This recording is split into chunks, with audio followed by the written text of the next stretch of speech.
तो hello friends, हमने सिंधु घाटी सभ्यता की विशेषताएं वगैरह देख ली थी, पतन के कारण भी देख लिए थे यहाँ पे। अब हम लोग देखेंगे मेसोपोटामिया की सभ्यता। ठीक है, मेसोपोटामिया की सभ्यता देखेंगे तो 10,000 ईसा पूर्व इसका विकास इराक के टिग्रिस और यूफ्रेटस नदी, दजला फरात नदियों के मध्य में हुआ है और यहाँ की मिट्टी अत्यधिक उपजाऊ थी। यह सभ्यता ग्रामीण थी। इसकी अर्थव्यवस्था का मुख्य आधार कृषि था। इस समय के मंदिरों को जिगुरत कहा जाता था। और मेसोपोटामिया की सभ्यता को 4 भाग में बांटे हैं। क्या क्या देख लेते हैं। पहला है सुमेरियन की सभ्यता, दूसरा है बेबीलोन की सभ्यता, तीसरा है सीरिया की सभ्यता और चौथा है कॉल्ड्रिया की सभ्यता। और झूलता हुआ बगीचा बेबीलोन की में ही स्थित है। सिकंदर ने इस सभ्यता का विनाश कर दिया सुमेरियन वाला, और इसके स्थान पर ग्रीक सभ्यता को थोप दिया। और विश्व की सबसे पहली सभ्यता मेसोपोटामिया की सभ्यता थी, जबकि विश्व की पहली नगरीय सभ्यता सिंधु सभ्यता थी। मिस्र की सभ्यता 2100 ईसा पूर्व में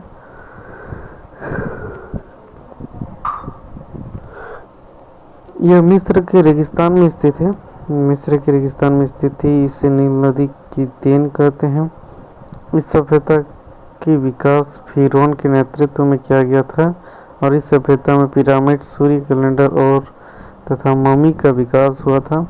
अर्थात इस सभ्यता का रसायन शास्त्र सुदृढ़ था, मतलब मजबूत था। गिजा का पिरामिड सबसे प्रसिद्ध है। ठीक है, अब हम लोग रोम की सभ्यता देखते हैं। रोम की सभ्यता 600 ईसा पूर्व इसे इटली से विकसित किया गया था। इन्होंने पूरे भूमध्य सागर पर आविष्कार कर लिया था। प्राचीन सभ्यता की यह सबसे विकसित सभ्यता थी। आज भी इस सभ्यता के अवशेष सुरक्षित बचे हुए जो पर्यटन का आकर्षण केंद्र है, रोम की सभ्यता। और इस सभ्यता के 2 सबसे बड़े राजा जूलियस सीजर एवं ऑगस्टस थे। नोट: जूलियस सीजर की हत्या धोखे से उसके मंत्रिमंडल द्वारा कर दी गई और जूलियस सीजर नामक नाटक विलियम शेक्सपियर ने लिखा है। इसके बाद हम लोग देखते हैं फारस की सभ्यता 5000 ईसा पूर्व। यह वर्तमान ईरान में थी। इस सभ्यता का विकास तेजी से हुआ था और इन्होंने पूरे अरब प्रायद्वीप पर अधिकार कर लिया था। इनकी भाषा फारसी थी तथा पारसी धर्म को मानते थे। सिकंदर ने इस धर्म का अंत कर दिया। इसके बाद हम लोग देखेंगे स्पार्टा अपने बहादुर सैनिकों के लिए विख्यात है।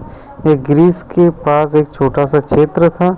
स्पार्टा के मात्र 300 सैनिकों ने लियोनाइड्स के नेतृत्व में ग्रीस के 20,000 सैनिकों को मात दे दी थी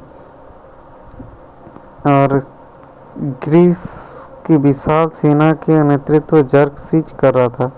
जर्कसीज ने धोखे से स्पार्टास को हरा दिया। पीली नदी की सभ्यता यह चीन में 5000 ईसा पूर्व में विकसित थी। हांगो नदी के तट पर इसका विस्तार था। यह सभ्यता अपनी उपजाऊ भूमि के लिए प्रसिद्ध थी। अब हम लोग देखेंगे वन लाइनर क्वेश्चन।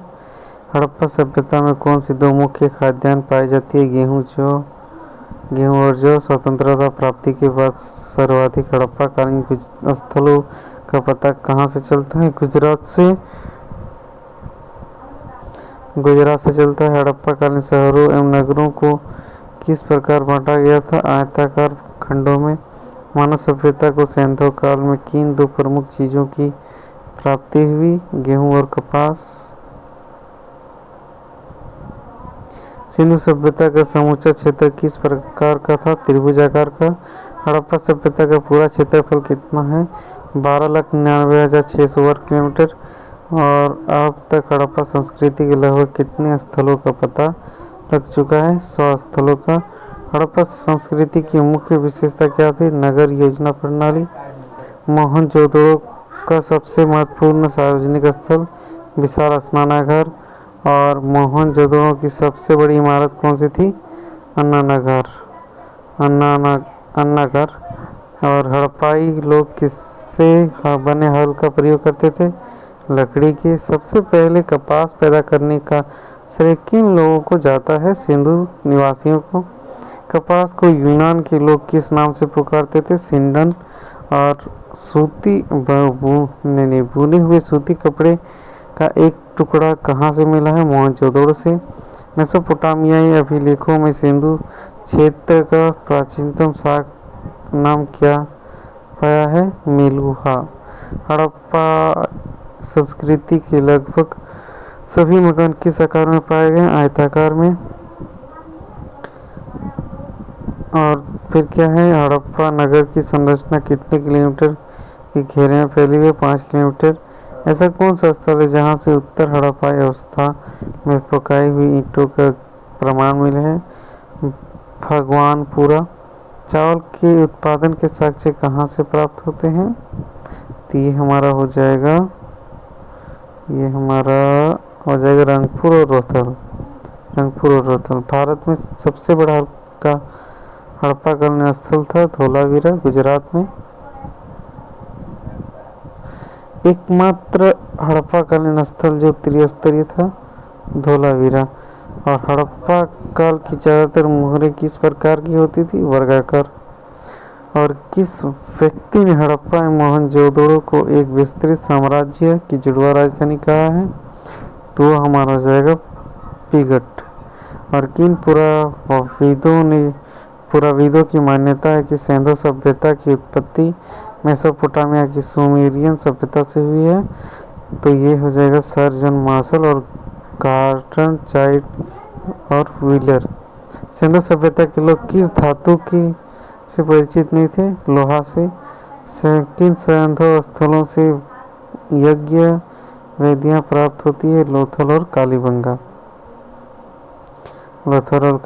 और देखिए सिंधु सभ्यता के किस स्थल से घोड़े की हड्डियों के प्रमाण मिलते हैं? वो है सुरकोटदा। मोहनजोदड़ो के निवासी अधिकांश किस जाति के थे? भूमध्य सागरीय। अधिकांश विद्वानों की धारणा के अनुसार सिंधु सभ्यता के निर्माता किस भाषा से संबंधित है? द्रविड़। सिंधु स्थलों में किस जगह पर सर्वप्रथम कृषि के साक्ष्य उपलब्ध होते हैं? वो है मेहरगढ़। और सिंधु सभ्यता के एक स्थल को स्तूप टीला की संज्ञा दी गई है क्योंकि उस स्थल पर एक कुषाण कालीन स्तूप प्राप्त है। वो स्थल है मोहनजोदड़ो। अब ये देखिए हमारा सिंधु संस्कृति के अंतर्गत प्रायः सभी मकान पीछे की गली में खुलते थे, परंतु इसका एक अपवाद कौन सा स्थल है? लोथल। किस स्थल पर फर्श के निर्मित अलंकृत ईंटों का प्रयोग किया गया था? कालीबंगा। सिंधु सभ्यता का ऐसा कौन सा पुरातात्विक स्थल है जो पुरातत्वविदों के मतानुसार 7 बार उजड़ कर बसा है? वो है हमारा मोहनजोदड़ो। और ये देखिए जिस टीले पर हड़प्पा का दुर्ग बना है उसे व्हीलर ने किस नाम से पुकारा है? माउंट एबी। किन इतिहासकारों का मत है कि सिंधु सभ्यता विदेशी आक्रमण व आर्यों के आक्रमण से नष्ट हुई है? Garden child wheeler. किस इतिहासकार ने कहा है कि जलवायु में हुए परिवर्तन के कारण यह सभ्यता नष्ट हुई है? वो आर.एल. स्टाइन। मानव समाज विलक्षण है क्योंकि मुख्यतः आश्रित है संस्कृति पर। किस पर? संस्कृति पर। तो ये हमारा आज का और थोड़ा सा है, तो थोड़ा सा देख लेते हैं। सिंधु घाटी सभ्यता को आर्यों से पूर्व रखे जाने का महत्वपूर्ण कारण है मृदभांड। और भारतीय पुरातत्व सर्वेक्षण विभाग के महानिदेशक सर जॉन मार्शल के निर्देशन में राय बहादुर दयाराम साहनी ने पंजाब वर्तमान पाकिस्तान के मोंटगोमरी जिले में रावी नदी के तट पर स्थित हड़प्पा का अन्वेषण किया सन 1921 में। सर जॉन मार्शल ने सर्वप्रथम इसे नाम दिया था। सिंधु सभ्यता का रंगपुर जहाँ हड़प्पा का समकालीन सभ्यता थी वो है सौराष्ट्र गुजरात में। फिर क्या बोल रहा है दधोरी एक पर्वतीय हड़प्पीय पुरास्थल है पंजाब का। सिंधु घाटी सभ्यता का पतन नगर था लोथल। सिंधु घाटी के लोग विश्वास करते थे मातृशक्ति पर। चनुदड़ों के उत्खनन का निर्देशन किया था J.S. मेके। हड़प्पा को उत्खनन करने वाला प्रथम पुरातत्व जो उसके महत्व को नहीं समझ पाया वो है ए कनिंघम। और हाथी के दांत का पैमाना हड़प्पी संदर्भ में मिला लोथल से और हड़प्पन स्थल सलोनी के अभी हाल में उत्खननों में प्राप्त हुआ है मानव समाधान। जिस पशु के अवशेष सिंधु घाटी सभ्यता से प्राप्त नहीं हुए हैं वे शेर और गाय। वो सभ्यता जो नील नदी के तट पर पनपी मिस्र की सभ्यता। आई होप इतना ही क्वेश्चन आंसर आपको बहुत ही हर एक एग्जाम के पॉइंट ऑफ व्यू से मतलब बहुत ही इम्पोर्टेंट है। इसके बाद हम क्वेश्चन देखेंगे जो आपको दिख रहा है स्क्रीन में। SSC MT और SSC मैट में इसमें पूछा गया क्वेश्चन आंसर है। तो बने रहिए हमारे साथ। अच्छा लगा तो वीडियो को लाइक कर सकते हैं। Thank you.